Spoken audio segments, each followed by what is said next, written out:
अकोला शहरातील अपूर्ण विकास कामे जनतेसाठी अडचणीची ठरली आहेत। वास्तविक वाडेगाव अकोला रस्त्यावर रस्त्याचे बांधकाम सुरू असले तरी या रस्त्यावर मोठे खड्डे पडले आहेत। त्यामुळे विद्यार्थी, पादचारी आणि वाहन चालकांना इथून चालणंही कठीण झालंय। वाडेगाव अकोला मार्गाचं गेल्या काही महिन्यांपूर्वी नवीन डांबरीकरण करण्यात आलं।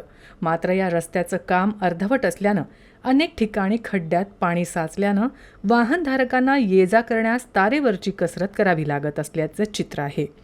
वाडेगाव अकोला या मार्गाचं नवीन डांबरीकरण करण्यात आलंय, परंतु 3 ते 4 ठिकाणी जुने पूल असल्यानं काम अर्धवट राहिल्यानं रस्त्यावर मोठे खड्डे पडल्यानं वाहनधारकांना वाहन काढण्याचा अंदाज येत नसल्यानं दररोज अपघात होत आहेत।